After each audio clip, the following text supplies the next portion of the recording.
Familia querida, Dios les bendiga y les guarde. ¿Alguna vez se ha hecho usted una pregunta? ¿Cómo sería su vida si nunca tuviera preocupaciones o ansiedades? El tema de hoy examina esa respuesta. Jesús, al referirse a este tema, en Mateo capítulo 6, verso 25 nos dice: por tanto os digo, no os afanéis de vuestra vida, qué habéis de comer o qué habéis de beber, ni por vuestro cuerpo, qué habéis de vestir. ¿No es la vida más que el alimento y el cuerpo más que el agua? Mirad las aves del cielo, que no siembran, ni ciegan, ni recogen en graneros, y vuestro Padre Celestial las alimenta. ¿No valéis vosotros mucho más que ellas? ¿Y quién de vosotros podrá, por mucho que se afane, añadir a su estatura un codo? Y por el vestido, ¿por qué os afanáis? Considerad los lirios del campo, cómo no crecen, no trabajan, no hilan. Pero os digo que ni aun Salomón con toda su gloria se vistió así como uno de ellos. Y si la hierba del campo que hoy es y mañana se echa en el horno, Dios la viste así, ¿no hará mucho más a vosotros, hombres de poca fe? No os afanéis pues diciendo qué comeremos o qué beberemos o qué vestiremos, porque los gentiles buscan todas estas cosas, pero vuestro Padre Celestial sabe que tenéis necesidad de todas estas cosas. Mas buscad primeramente el reino de Dios y su justicia, y todas estas cosas os serán añadidas. Así que no os afanéis por el día de mañana, porque el día de mañana traerá su afán. Basta a cada día su propio mal. ¿A qué se refiere Jesús con esto? ¿Quiere decir que no debemos pensar en el futuro, ni hacer provisión, ni esforzarnos, ni ser diligentes? Claro que no. Esta palabra lo que nos dice es que no debemos afanarnos por cosas perecederas, ni por cosas que no podemos cambiar. Y él pone un ejemplo. Dice: ¿quién de ustedes, por más que se esfuerce, podrá añadir a su estatura un codo? Sin embargo, tenemos a afanarnos porque somos más pequeños o más gorditos o más esto o más aquello, y el Señor dice: no vas a poder añadirle a tu estatura un codo. Y yo creo que eso es importante, ver cuáles son aquellas cosas que no podemos cambiar. Hay cosas que no podemos cambiar y sencillamente tenemos que aprender a ponerlas en las manos de Dios. Hay otras que sí están en nuestras manos y esas debemos esforzarnos. Vemos que cuando el pueblo de Israel iba a cruzar el río Jordán, Moisés clamó a Dios y Dios le respondió: ¿por qué clamas a mí? ¿Qué tienes en tus manos? Y él dijo: la vara. Y él dijo: pues divide el mar y pásala con esto. Pedro se hundía en el mar y Jesús lo levantó y le dijo: hombre de poca fe, ¿por qué dudaste? Los discípulos no pudieron echar fuera un demonio y Jesús le dijo: oh generación incrédula, ¿hasta cuándo he de estar con ustedes? Aparentemente eran situaciones más allá de sus posibilidades. Sin embargo, el Señor les está diciendo que si tienen fe, la fe suficiente, todas esas cosas les eran posibles. Es decir, tenemos que entender lo que Dios está diciendo aquí. Él dice: hay cosas imposibles que tú puedes lograr por medio de la fe.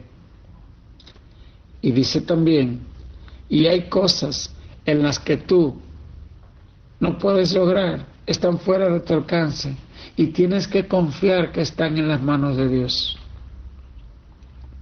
Cosas como añadirle a tu estatura. Pero hay otras cosas que dice la palabra de Dios: pan, alimento y vestido. Dice: no debes afanarte por ella. Y me hace recordar cuando Jesús estaba en el desierto. Dice la Biblia que él tuvo hambre luego de 40 días. Y Satanás usó su estómago, su vientre, para decirle: si eres hijo de Dios, di que estas piedras se conviertan en pan.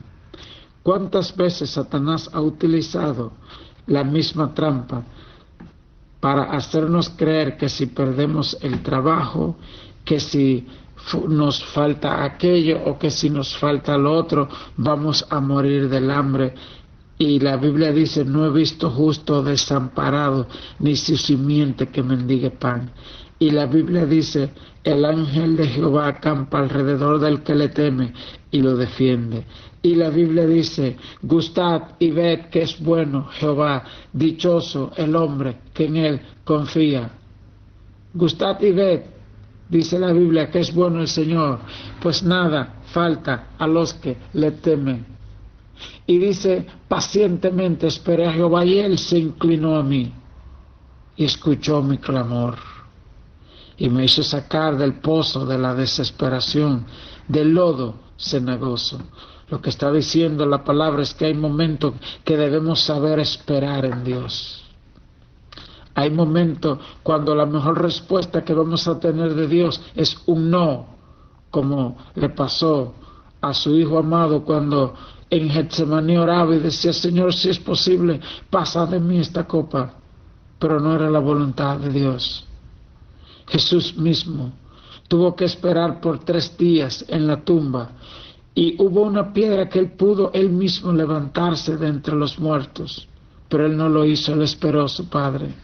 Hubo una piedra que él pudo quitar, pero dice la Biblia que un ángel descendió del cielo y quitó la piedra. Así que en vez de lo que dice la lectura de hoy, afán y ansiedad, que muchas veces tomamos malas decisiones cuando nos apresuramos, cuando nos afanamos, se enferma nuestro corazón y nuestra alma. En vez de esto, la clase de hoy nos enseña a aprender y a depender de Dios. Cómo Jesús supo esperar en su Padre, cómo Él puso la prioridad de su vida en esta tierra, buscar primeramente el reino de Dios y su justicia. Y ese es el consejo que nos da. Así que ante estas 3 preocupaciones, que muchas veces las tenemos como las primeras y las más importantes de nuestra vida: el pan, el alimento, el agua y el vestido, el Señor le dice: estas 3, bájala del lugar donde la tiene, busca primeramente el reino de Dios. Y cuando dice busca, esta palabra se refiere a buscar algo incesantemente.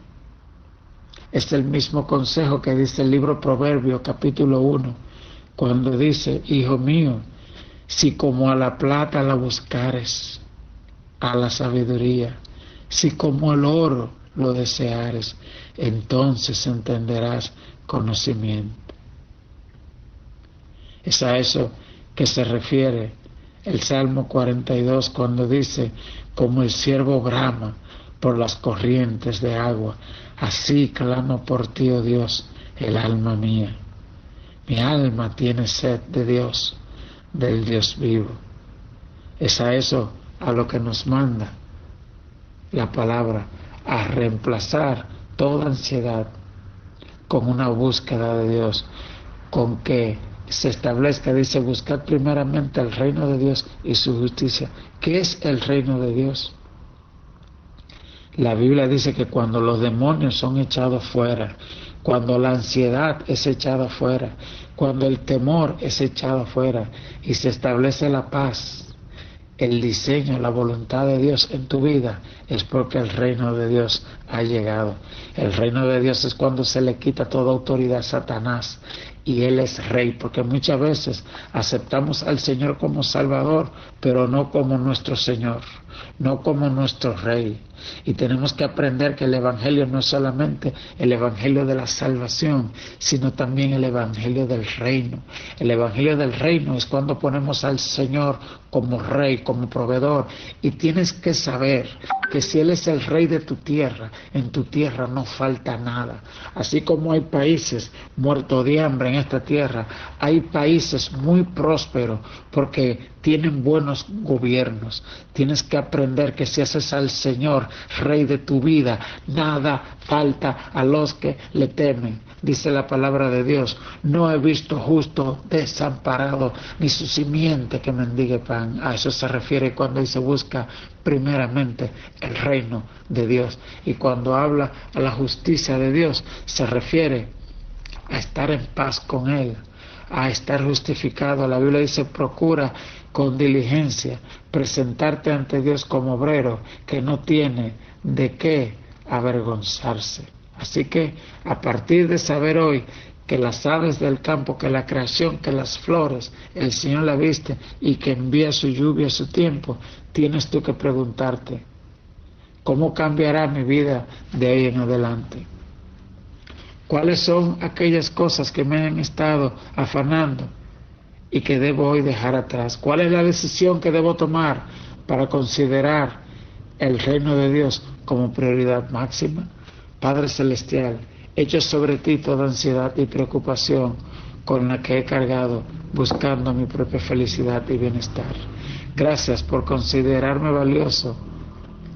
Añade tu gracia a mi pequeña fe para que pueda buscar primeramente tu reino y tu voluntad, creyendo, confiando que tú suplirás todas mis necesidades. Buenos días, familia. Hermosa esta clase de hoy, esta enseñanza. Y mientras el pastor daba esta disertación, recordaban estos días de la pandemia cómo los pajaritos salían al parque tan felices, tan alegres, y ellos buscaban su comida. Y ellos estaban seguros que aunque quizás las personas no estaban echándole iban a estar ahí echándole maíz a las palomas, y ellos bajaban seguros porque iban a encontrar su provisión. Qué bueno que nosotros también aprendamos a tener esa seguridad en Dios, y como Él dijo que los pajaritos comen y ellos no trabajan, así Él es nuestro sustento cada día en todo, y que confiemos en su Escritura. Que Dios les bendiga, que Dios les guarde en esta mañana.